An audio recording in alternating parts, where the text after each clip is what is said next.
നമസ്കാരം. മിഡിൽ ഈസ്റ്റിൽ എന്തൊക്കെയാണ് പ്രധാനപ്പെട്ട വാർത്തകളെന്ന് നോക്കാം. അമേരിക്ക ഇറാനിൽ തങ്ങളുടെ B-2 ബോംബറുകൾ ഉപയോഗിച്ചുകൊണ്ട് ആക്രമണം നടത്തിയിരിക്കുകയാണ്. അതുപോലെ തന്നെ ചൈന, റഷ്യ ഈ ഒരു സാഹചര്യത്തിൽ ഇറാന്റെ രക്ഷയ്ക്കായി വരുമോ? ഈ ഒരു സാഹചര്യത്തിൽ ഇറാന്റെ പ്രതികരണം എന്താണ്? ഇറാന്റെ ചുറ്റുമുള്ള, ഇറാന്റെ കൈയകലത്തിൽ മാത്രമുള്ള അമേരിക്കൻ ബേസുകൾ ഇറാൻ ലക്ഷ്യമിടുമോ? ആദ്യത്തെ വാർത്ത എന്ന് പറയുന്നത് അമേരിക്കൻ B-2 ബോംബറുകൾ ഇപ്പോൾ ഇറാന് മേൽ ആക്രമണം നടത്തിയിരിക്കുകയാണ്. ഇറാന്റെ ന്യൂക്ലിയർ സൈറ്റുകൾ ലക്ഷ്യമാക്കിക്കൊണ്ടാണ് അമേരിക്കൻ ആക്രമണം ഉണ്ടായിരിക്കുന്നത്. ഇത് ഇറാനെ സംബന്ധിച്ച് വളരെ വലിയൊരു തിരിച്ചടി തന്നെയാണ്. കാരണം അമേരിക്ക നേരിട്ടാണ് ഇപ്പോൾ ഈ ഒരു ആക്രമണം നടത്തിയിരിക്കുന്നത്.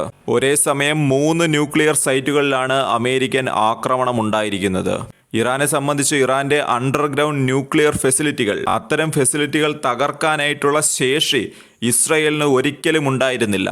എന്നാൽ ഇത്തരം അണ്ടർഗ്രൗണ്ട് ഫെസിലിറ്റികളിൽ അമേരിക്കയ്ക്ക് ആക്രമണം നടത്താനുള്ള കഴിവുകളുണ്ട്. അതായത് ബങ്കർ ബസ്റ്റർ ബോംബുകൾ ഉപയോഗിച്ചുകൊണ്ടാണ് അമേരിക്ക ഇപ്പോൾ ആക്രമണം നടത്തിയിരിക്കുന്നത്.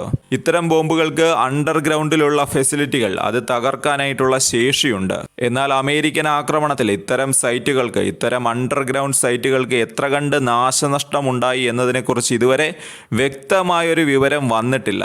ഇപ്പോൾ ഉയരുന്ന ഏറ്റവും വലിയ ആശങ്ക എന്ന് പറയുന്നത് അത് ഇറാൻ തിരിച്ചടിക്കുമോ എന്നുള്ളതാണ് ഏറ്റവും വലിയ ആശങ്ക. അതായത് ഇറാന് ചുറ്റും നിരവധി അമേരിക്കൻ ബേസുകളുണ്ട്, സൈനിക ബേസുകളുണ്ട്. അമേരിക്ക ശക്തമായ ഒരു രാജ്യം തന്നെയാണ്. എന്നാൽ ഇറാന്റെ പരിസരത്തുള്ള അമേരിക്കൻ ബേസുകൾ അത് തീർച്ചയായിട്ടും അപകടത്തിൽ തന്നെ ആയിരിക്കാം. കാരണം ഇറാൻ ആക്രമിക്കുകയാണ് എന്നുണ്ടെങ്കിൽ അത്തരം അമേരിക്കൻ ബേസുകൾ തീർച്ചയായിട്ടും അപകടം മണക്കുന്നുണ്ട്. അതായത് ഇറാന്റെ കൈയകലത്തിലാണ്. നമ്മളിപ്പോൾ നോക്കുകയാണെന്നുണ്ടെങ്കിൽ ബഹ്റൈൻ, ഖത്തർ തുടങ്ങി നിരവധി രാജ്യങ്ങൾ അമേരിക്കൻ ബേസുകളുണ്ട്. ഏകദേശം 15 മുതൽ 20 വരെ അമേരിക്കൻ സൈനിക താവളങ്ങളാണ് ഇറാന് ചുറ്റുമുള്ളത്.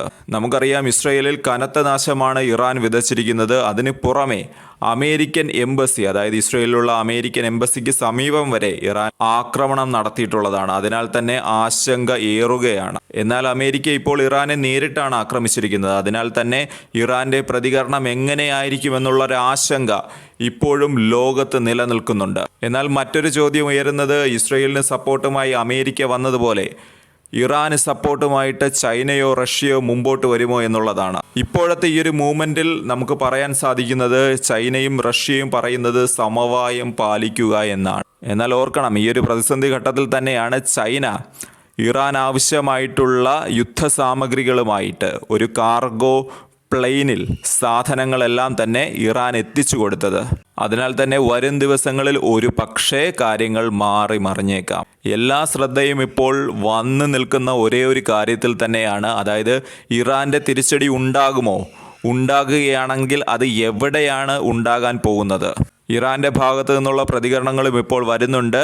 ആറാക്ചി, അതായത് ഇറാന്റെ വിദേശകാര്യ മന്ത്രിയായിട്ടുള്ള അബ്ബാസ് ആറാക്ചി, സ്വയം പ്രതിരോധിക്കാനായിട്ടുള്ള എല്ലാ അവകാശവും ഇറാനുണ്ട് എന്നാണ് അദ്ദേഹം ഇവിടെ പറഞ്ഞു വയ്ക്കുന്നത്. അമേരിക്കയുടെ ആക്രമണം അതിക്രൂരമാണ് എന്നാണ് അദ്ദേഹം പറഞ്ഞു വയ്ക്കുന്നത്. അതിനുള്ള മറുപടി ഉണ്ടാകും എന്നൊരു മുന്നറിയിപ്പും അദ്ദേഹം നൽകുന്നുണ്ട്. എന്നാൽ അമേരിക്കൻ പ്രസിഡന്റായിട്ടുള്ള ഡൊണാൾഡ് ട്രംപിന്റെ പ്രതികരണവും വരുന്നുണ്ട്. അദ്ദേഹം പറയുന്നത് ഇറാനിലെ പ്രധാനപ്പെട്ട ആണവ കേന്ദ്രങ്ങളാണ് ഇപ്പോൾ ആക്രമിച്ചിരിക്കുന്നത് എന്നാണ്. സമാധാന കരാർ ഇറാൻ ഒപ്പിട്ടില്ല എന്നുണ്ടെങ്കിൽ കൂടുതൽ ആക്രമണം ഉണ്ടാകുമെന്നാണ് ട്രംപ് ഇവിടെ വ്യക്തമാക്കുന്നത്. അമേരിക്ക ഇസ്രയേൽ ഏകോപനം ഇറാനിൽ നടത്തിയ ആക്രമണത്തിൽ ഉണ്ടായിട്ടുണ്ട് എന്നാണ് ഇപ്പോൾ ഇസ്രയേലും പറയുന്നത്.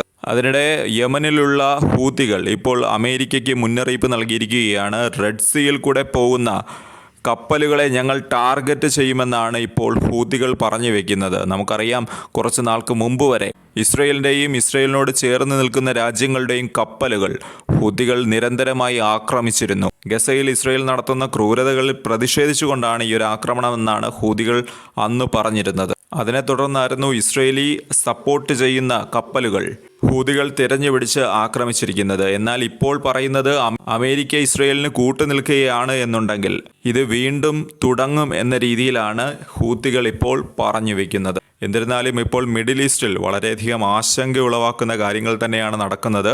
വരും ദിവസങ്ങളിൽ ഈ ഒരു യുദ്ധത്തിൻ്റെ ഒരു അന്തരീക്ഷം അത് മാറട്ടെ എന്ന് ആഗ്രഹിച്ചുകൊണ്ട് നിർത്തുന്നു. നമസ്കാരം.